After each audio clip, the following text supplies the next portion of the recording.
What is up, guys? My name is STIX, and if you don't already, follow me over on Twitter at ByteStix to stay updated with the latest MMO related news.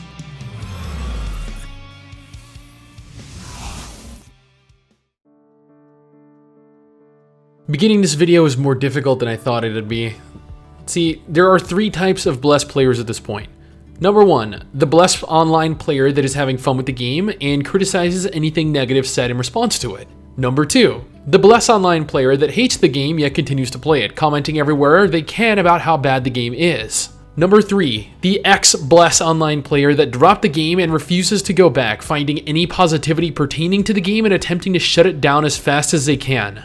I am of the impression that I am going to get hate from all three types of players because, well, frankly, not much of this video is going to be positive, yet not everything is going to be ultimately negative either. Rather, I'd like to talk about the game, how it's being handled, the problems it's facing, and, what they're doing right currently. In light of that, I would like to take a moment to ask each and every one of you to attempt to remain civil in the comment section. Refrain from flaming each other, criticizing each other, and putting one another down for just a mere difference in taste. We're all fans of the genre here, and we're only dividing the fan base by fighting. Also, please watch the entire video before flaming me in the comments for no reason. Often enough, viewers just hear one single thing that they disagree with and they take to the comments to defend their thoughts. At times, I've actually elaborated on it further, even going so far as to bring the issue up repeatedly throughout the video on occasion. And before someone inevitably calls me out for being paid to say something positive about the game, no, I was not, I have never been, and I will never accept any payment for my opinions on Blast Online. Who would have thought that with the general player concern surrounding the business model, potential pay to win, and game price, that none of the above would end up being a prevalent thought beyond the launch? We were so caught up with what could have been that we forgot what should have been. One of the critical issues with Blast Online when it launched was how poorly handled the server management was. Servers went down repeatedly over the course of the early access, halting player progress significantly. Furthermore, servers ended up locked due to overpopulation, resulting in additional servers being brought online to combat players' inability to play. This is something that could have very well been combated if they had run stress tests during a closed beta period, but the game's initial launch was rushed in an attempt to get the game out as soon as possible. In response to that, we are now left with multiple dead servers. Then we have the controversy surrounding the duplication bug, something known about from earlier iterations of the game, something that ran rampant for days without being patched. The dev response? Ban the offenders for a few days, but allow them to keep the items and money earned through duplication regardless of how it affected the economy. The fact that they didn't permanently ban the people that purposefully and advantageously abused the duplication bug is disgusting, even more so than allowing the players to keep what they made through it. Granted, at a later date, they claim to have fixed the bug and removed the remaining duplicated items, but the fact of the matter is that days had passed, abusers continued to abuse, and the damage was already done.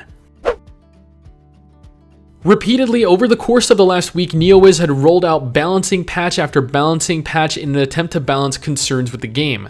This had ranged from individual classes being nerfed into the ground to the point of being unplayable to classes then being rebuffed to the point of being overpowered. Not to mention the issue with dungeons being too easy, then too difficult, to the balance changes to classes only that resulted in the actual statistics of the monsters you engage in PvE being altered on a global level. I get it. Balancing is difficult.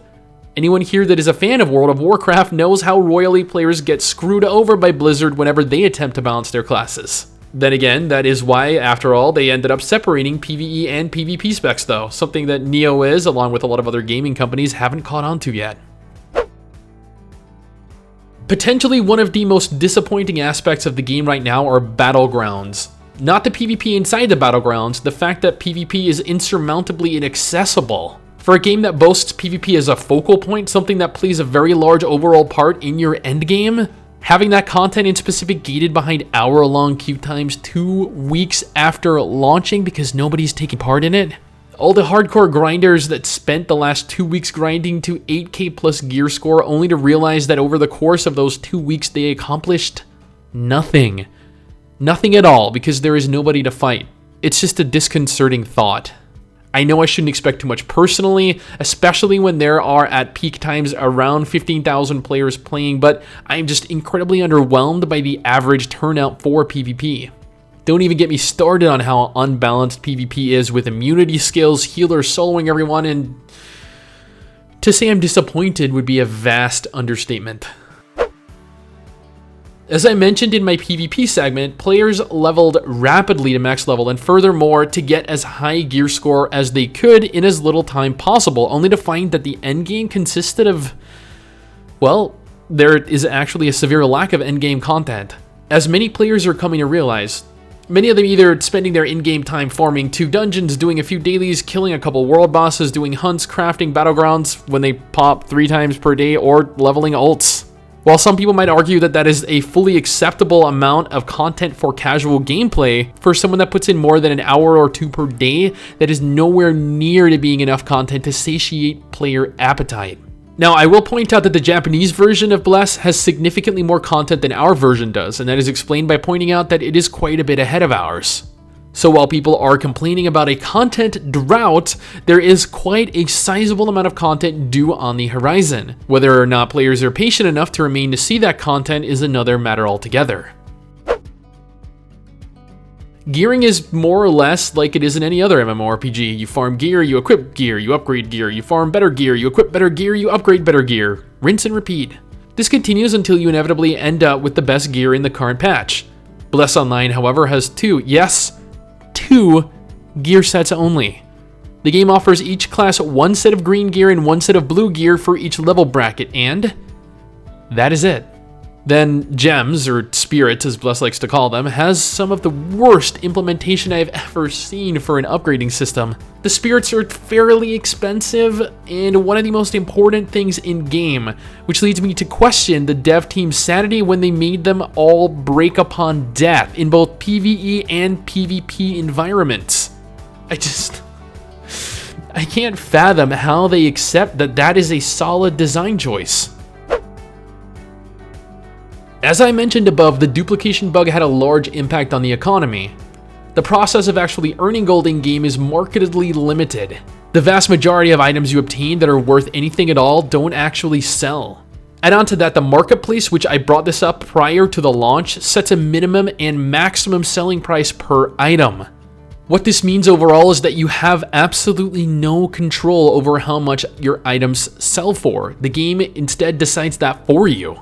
This system has essentially shot itself in the foot, as there are people that set items for sale in the marketplace at a base minimum, only to have the minimum raised at a later date, meaning to sell your item, the game requires players purchase everything placed in at the original minimum.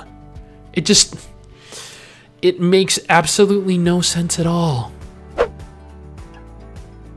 The game just runs poorly. There's no beating around the bush here. It just runs poorly. I have quite a powerful PC, having it custom built about a year and a half ago, costing me around 5,000 Australian dollars while I resided in the country. This computer that can run multiple instances of Black Desert Online simultaneously, stream, and then record the streamed video to my PC at the same time has FPS issues just running Bless. There are entire freezes at times, random FPS drops, and that's when there aren't really even that many players around occupying an area at a given time. I cannot begin to express how sad it makes me that the game requires manual editing of its game files to improve performance.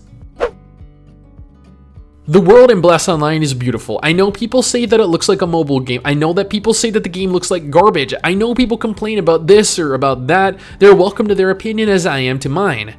And that opinion is that I believe the game looks great. It's a very simple, very fantastical looking game. The characters don't have ridiculous body proportions like Blade and Soul, nor do they utilize pop-in textures like Black Desert. I mean, if there's anything that Final Fantasy XIV has taught us, it's that a game doesn't need to break your computer to look good. The world is open and large, it is filled with monsters to tame and players to fight, but that is about it. There isn't really much purpose to it, and that is actually a detriment to having a world so large. A lot of players were concerned with tab target combat in this day and age, and Neo has assured players that combat would be a lot better than it is. As an example, Ion, Final Fantasy XIV, and even Arcade all did tab target combat correctly. Ion managed to make tab target combat require a significant amount of skill. Final Fantasy XIV's admittedly is a little slow, but that is actually required at later levels. In Arcade, I mean, even they managed to get their combat right, if anything at all. Now, one of the main attractions to Bless Online was supposed to be its unique combat system, which admittedly was fun at first, even though understanding skill descriptions were difficult at times. As you continue to progress through the game though, you begin to encounter more life-threatening encounters and mechanics. That's perfectly fine, normally, as you're given ample time to react to them due to telegraphing. However, quite a few skills in Bless actually animation lock your character, meaning that you're required to finish your animation before being given back control of your character. Couple this with a lack of a functional dodge mechanic and you can see how often that would become a problem, especially for berserkers. As of right now, the Bless team is hiring new temporary staff in acknowledgement that their localization is dirt poor. They went on to list that their top priority right now is to increase the quality of their English translations, eliminating player confusion caused by poorly translated text. This is surprising news, as I would have figured that there were more pressing concerns at hand, but it is good to know that we'll be able to better understand what our skills do, amongst other things. The dead Battleground queues, lack of players to do dungeons with, limited people participating in open world activities are all very discernible signs of a dying game, and although I've never been one to hop on the "this game is dying" bandwagon, numbers just do not lie. When Bless Online launched its head start on the 28th of May, there were an average of almost 40,000 players playing concurrently. By the 31st of May, there were 34,000 players. By the 1st of June, there were 28,000 players. This was actually due to the damage nerf patch, a patch that so many people hated they just up and left at that point. By the 2nd of June, player count was down to 26,000. As of today, June 11th, player peak is at 14,000. In a mere 2 weeks, the game has shed almost 60% of its active population. Tell me, what game is capable of surviving when within the next 2 weeks, we could potentially be looking at an active player number dipping below 8,000, if not lower? I don't even know what to say in regards to this, other than it's just absolutely shocking. I know it's in part due to so many YouTubers and streamers tearing its asshole open, but it's also partly due to the fact that there just isn't much to do right now and the game is still riddled with issues that need remedying. NeoWiz and the Bless team have been pretty good with responding to high priority concerns. When people had issues with balance, they were remedied in a timely manner. When players had issues with the duplication bug, although it took them too long to fix, they let players know that they were aware of the issue and in the process of narrowing it down. Players have talked about how difficult it is to understand the game due to poor localization, and NeoWiz have responded by expanding their localization team. Yes, you may not get updates and responses as rapidly as you'd like, but that is because they're a company that is more than likely working behind the scenes here trying to fix all the issues they're currently having. Even though I am very likely in the minority here, I do have to give credit to NeoWiz for their consistent communication with the player base. My overall thoughts on the game remain similar to what they've always been. I believe the game has potential.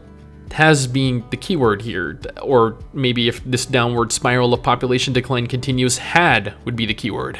NeoWiz aren't a terrible company. They're inexperienced, they're sloppy, and they're a little unprofessional. From what I can tell, though, they're still hard at work trying to make the game worth playing for the player base, regardless of how much is actually left in the future. So, I have to give them credit there. The game is far from perfect. The game is barely passable as a functional MMORPG even. It's missing so much content, it's missing so many features, and the player base drying up is doing it absolutely no favors. Would I recommend people purchase it? No, I would not. Would I recommend people avoid the game altogether? No, I would not. I believe with time and effort, NeoWiz may take it to a level that players can enjoy, or maybe it'll end up being like WildStar, who knows. My overall thoughts are that there is a lot wrong with the game and not enough right. Yet. Take that, however, along with every other reviewer's opinion with a grain of salt, as just because we don't like a game, it doesn't mean that you won't. Don't be a sheep, don't follow the herd, make up your own mind about the game. Other than that, I really can't say anything else. I've said my piece, and for now I'm done with Bless Online until fixes are made to the game that it's worth mentioning again. So with that being said, thank you all for watching, and I hope to see you all in the next video, or one of the other MMORPGs I'm playing. Which, shameless plug, I do have a video talking about the only other good MMORPGs left if you're interested in watching. Link will be down in the description and in a pinned comment.